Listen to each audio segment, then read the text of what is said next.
Chapter 8 of The Picture of Dorian Gray by Oscar Wilde.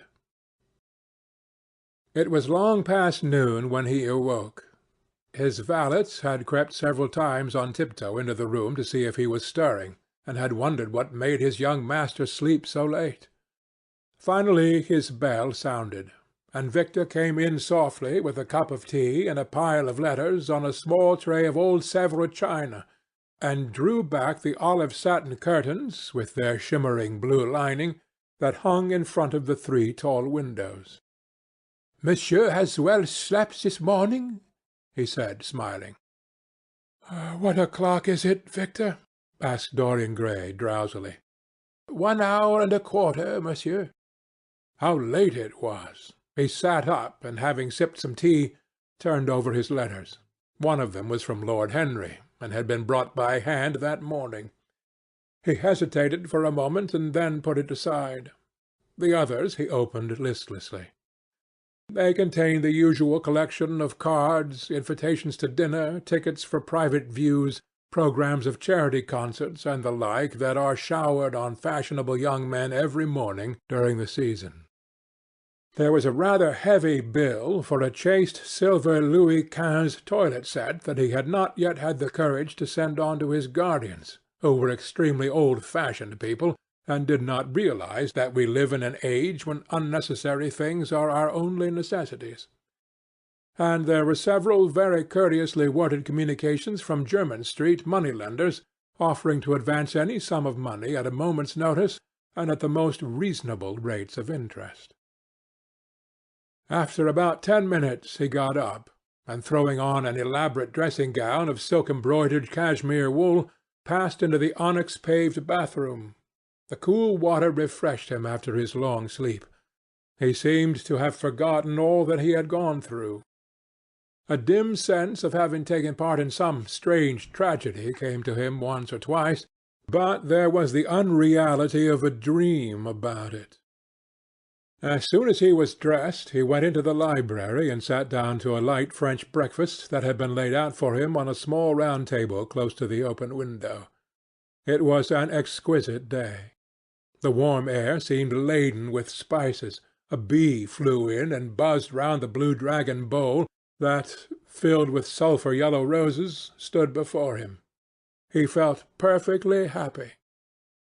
Suddenly his eye fell on the screen that he had placed in front of the portrait, and he started. "Too cold for monsieur?" asked his valet, putting an omelette on the table. "I shut the window?" Dorian shook his head. "I am not cold," he murmured. Was it all true? Had the portrait really changed, or had it simply been his own imagination that had made him see a look of evil where there had been a look of joy? Surely a painted canvas cannot alter. The thing was absurd. It would serve as a tale to tell Basil some day. It would make him smile. And yet how vivid was his recollection of the whole thing! First in the dim twilight, and then in the bright dawn, he had seen the touch of cruelty round the warped lips. He almost dreaded his valet leaving the room. He knew that when he was alone he would have to examine the portrait. He was afraid of certainty. When the coffee and cigarettes had been brought and the man turned to go, he felt a wild desire to tell him to remain. As the door was closing behind him, he called him back. The man stood waiting for his orders. Dorian looked at him for a moment. "I am not at home to any one, Victor," he said with a sigh. The man bowed and retired. Then he rose from the table, lit a cigarette, and flung himself down on a luxuriously cushioned couch that stood facing the screen.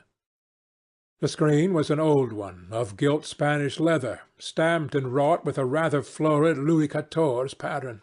He scanned it curiously, wondering if ever before it had concealed the secret of a man's life. Should he move it aside after all? Why not let it stay there? What was the use of knowing? If the thing was true, it was terrible. If it was not true, why trouble about it? But what if, by some fate or deadlier chance, eyes other than his spied behind and saw the horrible change, what should he do if Basil Hallward came and asked to look at his own picture?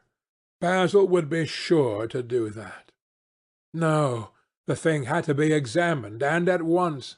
Anything would be better than this dreadful state of doubt. He got up and locked both doors. At least he would be alone when he looked upon the mask of his shame. Then he drew the screen aside, and saw himself face to face. It was perfectly true. The portrait had altered. As he often remembered afterwards, and always with no small wonder, he found himself at first gazing at the portrait with a feeling of almost scientific interest. That such a change should have taken place was incredible to him, and yet it was a fact. Was there some subtle affinity between the chemical atoms that shaped themselves into form and colour on the canvas, and the soul that was within him? Could it be that what that soul thought they realized, that what it dreamed they made true? Or was there some other, more terrible reason? He shuddered and felt afraid, and going back to the couch, lay there, gazing at the picture in sickened horror. One thing, however, he felt that it had done for him. It had made him conscious how unjust, how cruel, he had been to Sibyl Vane. It was not too late to make reparation for that. She could still be his wife. His unreal and selfish love would yield to some higher influence, would be transformed into some nobler passion, and the portrait that Basil Hallward had painted of him would be a guide to him through life, would be to him what holiness is to some, and conscience is to others, and the fear of God to us all. There were opiates for remorse, drugs that could lull the moral sense to sleep, but here was a visible symbol of the degradation of sin. Here was an ever-present sign of the ruin men brought upon their souls. 3 o'clock struck, and 4, and the half-hour rang its double chime, but Dorian Gray did not stir. He was trying to gather up the scarlet threads of life and to weave them into a pattern, to find his way through the sanguine labyrinth of passion through which he was wandering. He did not know what to do or what to think. Finally, he went over to the table and wrote a passionate letter to the girl he had loved, imploring her forgiveness and accusing himself of madness. He covered page after page with wild words of sorrow and wilder words of pain. There is a luxury in self-reproach. When we blame ourselves, we feel that no one else has a right to blame us. It is the confession, not the priest, that gives us absolution.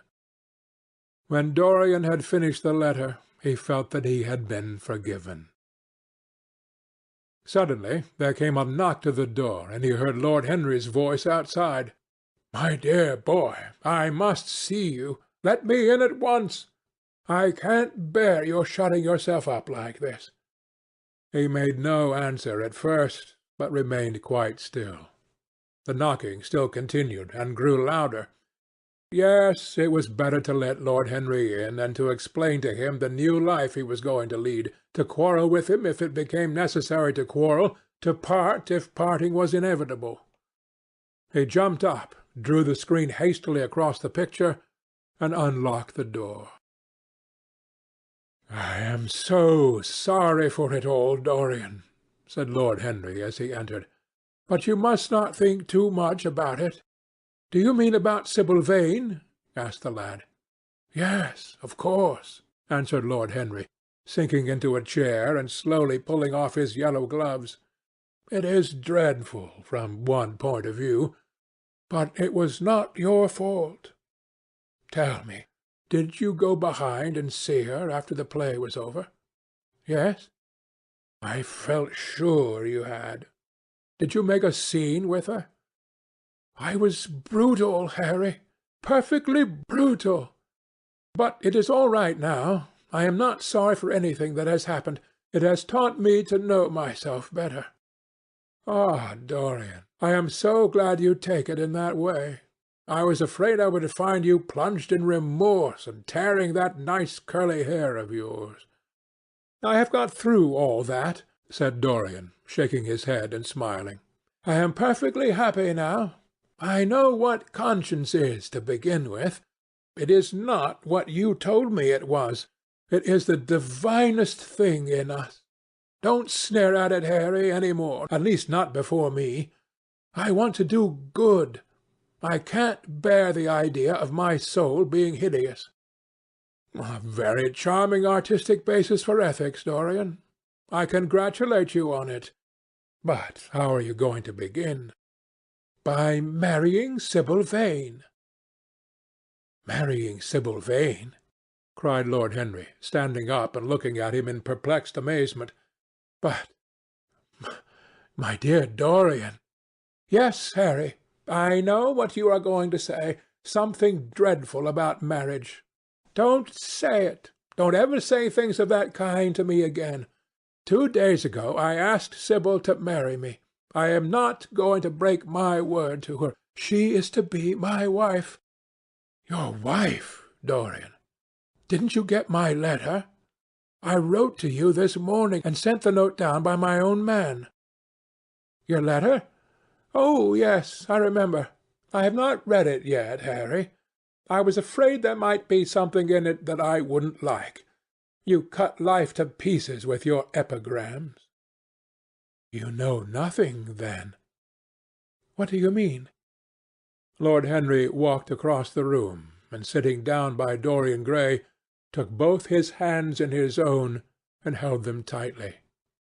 "Dorian," he said, "my letter, don't be frightened, was to tell you that Sibyl Vane is dead."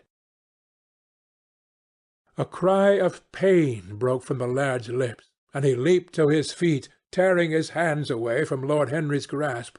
"Dead? Sibyl dead? It is not true. It is a horrible lie. How dare you say it?" "It is quite true, Dorian," said Lord Henry gravely. "It is in all the morning papers. I wrote down to you to ask you not to see anyone till I came. There will have to be an inquest, of course, and you must not be mixed up in it. Things like that make a man fashionable in Paris, but in London people are so prejudiced. Here one should never make one's debut with a scandal. One should reserve that to give an interest to one's old age. I suppose they don't know your name at the theatre? If they don't, it is all right. Did anyone see you going round to her room? That is an important point."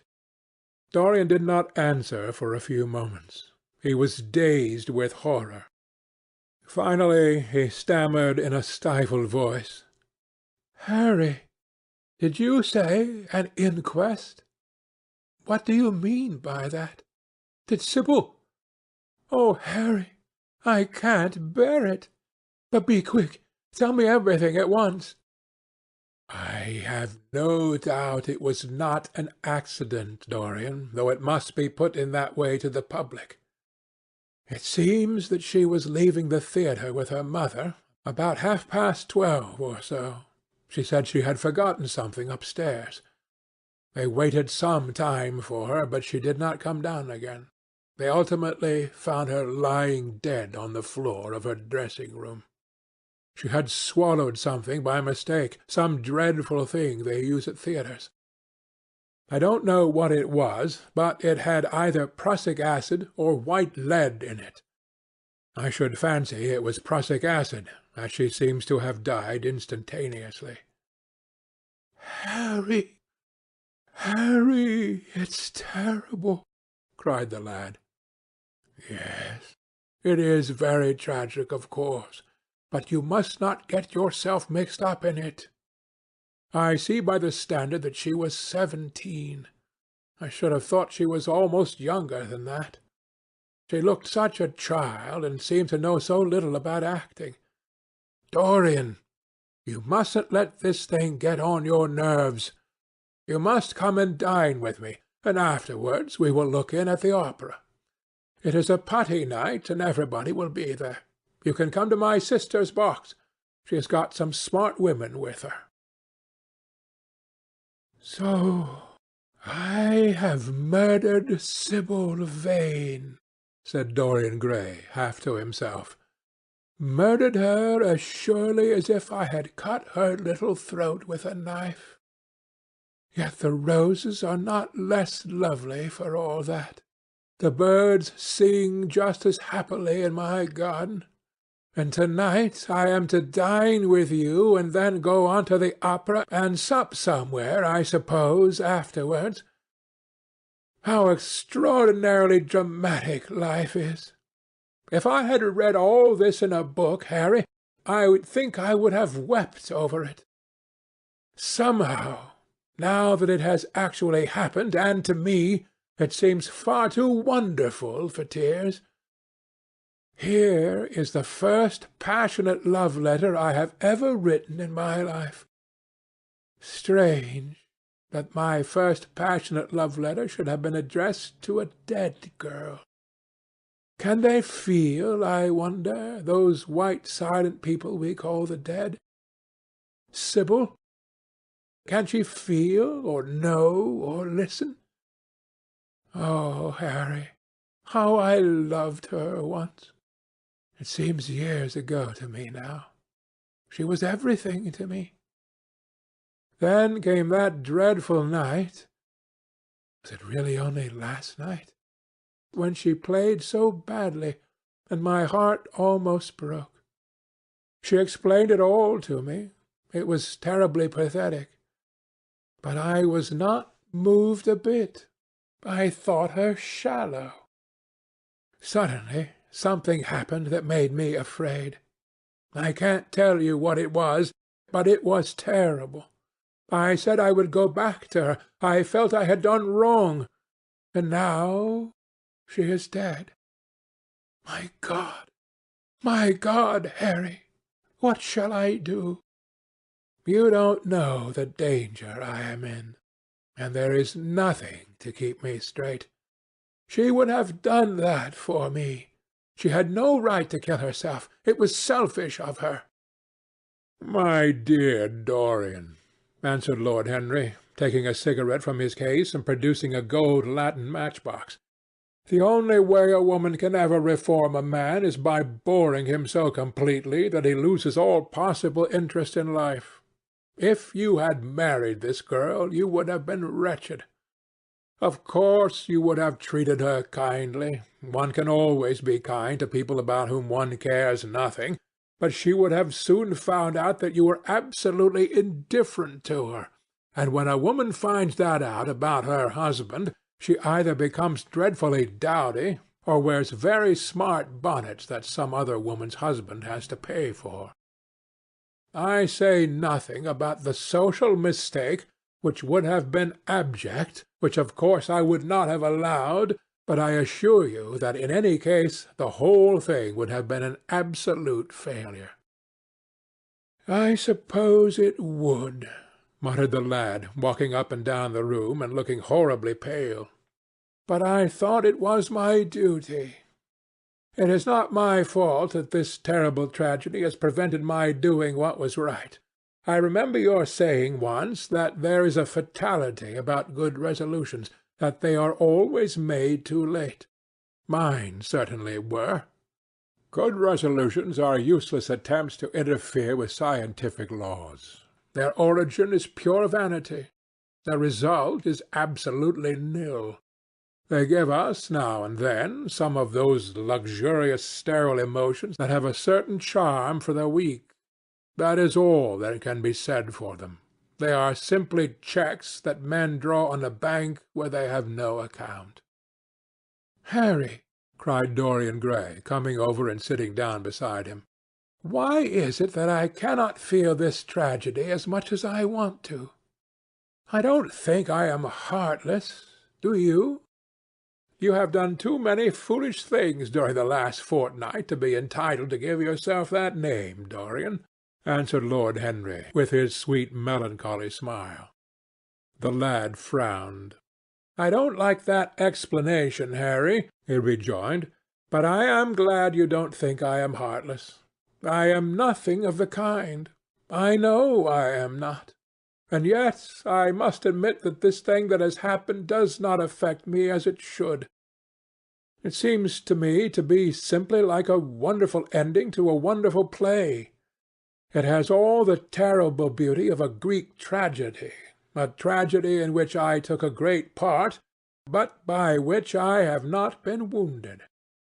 "It is an interesting question," said Lord Henry, who found an exquisite pleasure in playing on the lad's unconscious egotism. "An extremely interesting question. I fancy that the true explanation is this. It often happens that the real tragedies of life occur in such an inartistic manner that they hurt us by their crude violence, their absolute incoherence, their absurd want of meaning, their entire lack of style. They affect us just as vulgarity affects us. They give us an impression of sheer brute force, and we revolt against that. Sometimes, however, a tragedy that possesses artistic elements of beauty crosses our lives. If these elements of beauty are real, the whole thing simply appeals to our sense of dramatic effect. Suddenly we find that we are no longer the actors, but the spectators of the play. Or rather, we are both. We watch ourselves, and the mere wonder of the spectacle enthralls us. In the present case, what is it that has really happened? Someone has killed herself for love of you. I wish that I had ever had such an experience. It would have made me in love with love for the rest of my life. The people who have adored me, there have not been very many, but there have been some, have always insisted on living on, long after I had ceased to care for them, or they to care for me. They have become stout and tedious, and when I meet them they go in at once for reminiscences. That awful memory of a woman, what a fearful thing it is, and what an utter intellectual stagnation it reveals! One should absorb the colour of life, but one should never remember its details. Details are always vulgar. "I must sow poppies in my garden," sighed Dorian. "There is no necessity," rejoined his companion. "Life has always poppies in her hands. Of course, now and then things linger. I once wore nothing but violets all through one season, as a form of artistic mourning for a romance that would not die. Ultimately, however, it did die. I forget what killed it. I think it was her proposing to sacrifice the whole world for me. That is always a dreadful moment. It fills one with the terror of eternity. Well, would you believe it? A week ago, at Lady Hampshire's, I found myself seated at dinner next to the lady in question, and she insisted on going over the whole thing again, and digging up the past and raking up the future. I had buried my romance in a bed of asphodel. She dragged it out again and assured me that I had spoiled her life.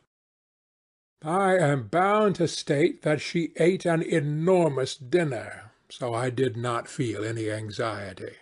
But what a lack of taste she showed! The one charm of the past is that it is the past. But women never know when the curtain has fallen. They always want a sixth act, and as soon as the interest of the play is entirely over, they propose to continue it. If they were allowed their own way, every comedy would have a tragic ending, and every tragedy would culminate in a farce. They are charmingly artificial, but they have no sense of art. You are more fortunate than I am. I assure you, Dorian, that not one of the women I have known would have done for me what Sibyl Vane did for you. Ordinary women always console themselves. Some of them do it by going in for sentimental colours. Never trust a woman who wears mauve. whatever her age may be, or a woman over 35 who is fond of pink ribbons. It always means that they have a history. Others find it a great consolation in suddenly discovering the good qualities of their husbands. They flaunt their conjugal felicity in one's face, as if it were the most fascinating of sins. Religion consoles some. Its mysteries have all the charm of a flirtation, a woman once told me, and I can quite understand it. Besides, nothing makes one so vain as being told that one is a sinner. Conscience makes egotists of us all. Yes, there is really no end to the consolations that women find in modern life. Indeed, I have not mentioned the most important one. "What is that, Harry?" said the lad listlessly. "Oh, the obvious consolation. Taking someone else's admirer when one loses one's own. In good society that always whitewashes a woman. But really, Dorian, how different Sibyl Vane must have been from all the women one meets. There is something to me quite beautiful about her death. I am glad I am living in a century when such wonders happen. They make one believe in the reality of the things we all play with, such as romance, passion, and love. I was terribly cruel to her. You forget that. I am afraid that women appreciate cruelty, downright cruelty, more than anything else. They have wonderfully primitive instincts. We have emancipated them, but they remain slaves looking for their masters all the same. They love being dominated. I am sure you were splendid. I have never seen you really and absolutely angry, but I can fancy how delightful you looked. And, after all, you said something to me the day before yesterday that seemed to me at the time to be merely fanciful, but that I see now was absolutely true, and it holds the key to everything." "What was that, Harry?" "You said to me that Sibyl Vane represented to you all the heroines of romance, that she was Desdemona one night and Ophelia the other, that if she died as Juliet, she came to life as Imogen." "She will never come to life again now," muttered the lad, burying his face in his hands. "No, she will never come to life. She has played her last part. But you must think of that lonely death in the tawdry dressing-room simply as a strange, lurid fragment from some Jacobean tragedy, as a wonderful scene from Webster or Ford or Cyril Tourneur. The girl never really lived, and so she has never really died. To you, at least, she was always a dream, a phantom that flitted through Shakespeare's plays and left them lovelier for its presence, a reed through which Shakespeare's music sounded richer and more full of joy. The moment she touched actual life, she marred it, and it marred her, and so she passed away. Mourn for Ophelia, if you like. Put ashes on your head because Cordelia was strangled. Cry out against heaven because the daughter of Brabantio died. But don't waste your tears over Sibyl Vane. She was less real than they are." There was a silence. The evening darkened in the room. Noiselessly, and with silver feet, the shadows crept in from the garden. The colours faded wearily out of things. After some time Dorian Gray looked up. "You have explained me to myself, Harry," he murmured, with something of a sigh of relief. "I felt all that you have said, but somehow I was afraid of it, and I could not express it to myself. How well you know me! But we will not talk again of what has happened. It has been a marvellous experience, that is all. I wonder if life has still in store for me anything as marvellous. Life has everything in store for you, Dorian. There is nothing that you, with your extraordinary good looks, will not be able to do. But suppose, Harry, I become haggard and old and wrinkled. What then? Ah, then, said Lord Henry, rising to go, then, my dear Dorian, you would have to fight for your victories. As it is, they are brought to you. No, you must keep your good looks. We live in an age that reads too much to be wise, and that thinks too much to be beautiful. We cannot spare you. And now you had better dress and drive down to the club. We are rather late as it is. I think I shall join you at the opera, Harry. I feel too tired to eat anything. What is the number of your sister's box? 27, I believe. It is on the grand tier. You will see her name on the door.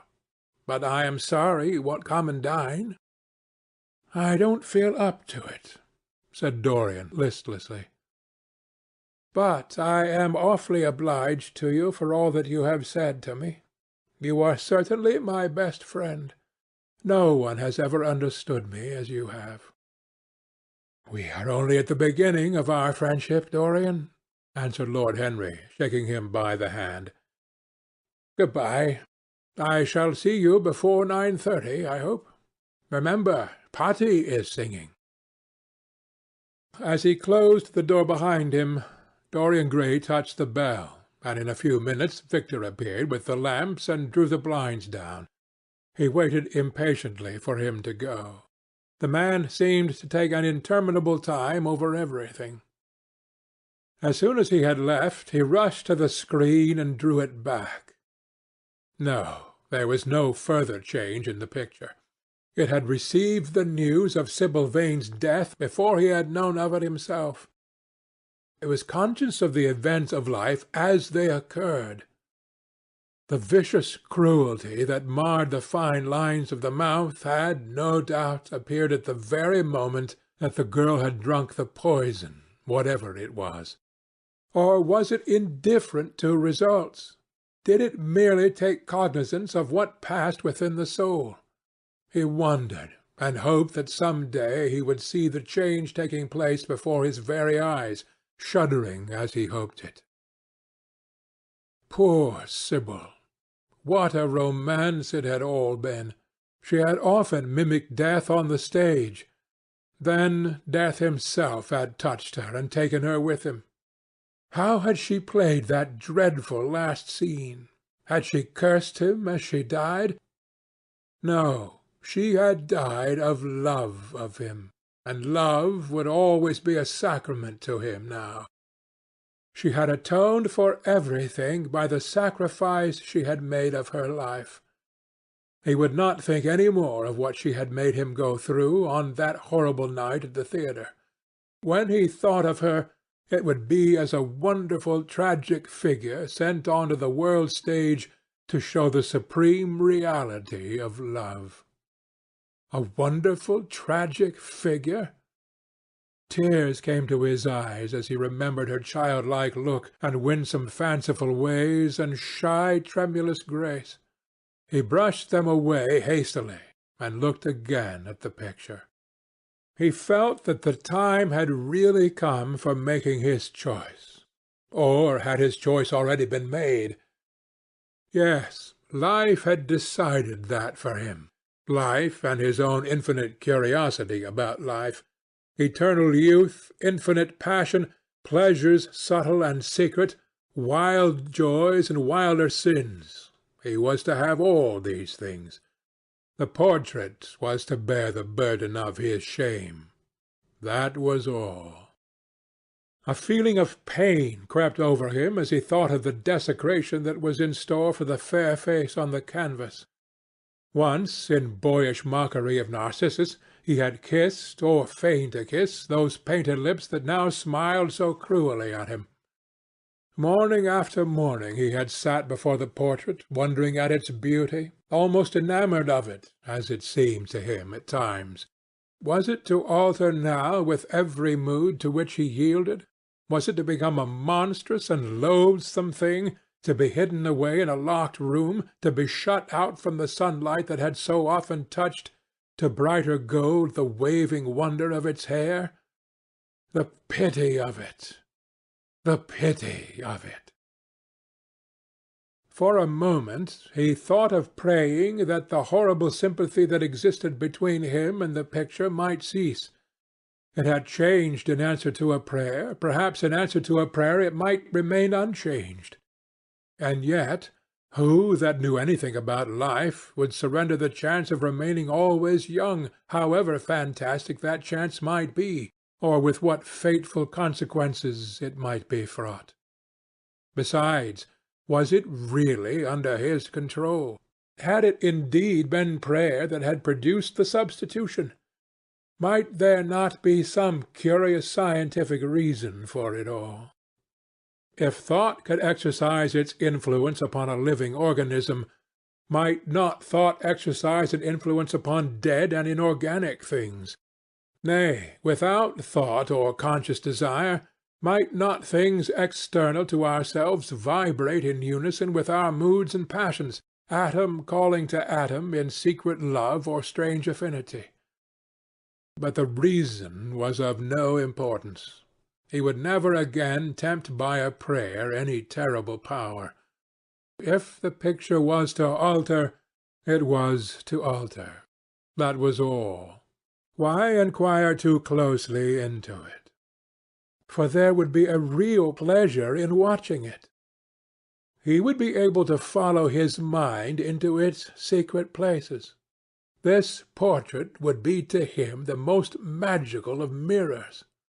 As it had revealed to him his own body, so it would reveal to him his own soul. And when winter came upon it, he would still be standing where spring trembles on the verge of summer. When the blood crept from its face and left behind a pallid mask of chalk with leaden eyes, he would keep the glamour of boyhood. Not one blossom of his loveliness would ever fade. Not one pulse of his life would ever weaken. Like the gods of the Greeks, he would be strong and fleet and joyous. What did it matter what happened to the coloured image on the canvas? He would be safe. That was everything. He drew the screen back into its former place in front of the picture, smiling as he did so, and passed into his bedroom, where his valet was already waiting for him. An hour later he was at the opera, and Lord Henry was leaning over his chair. End of Chapter 8.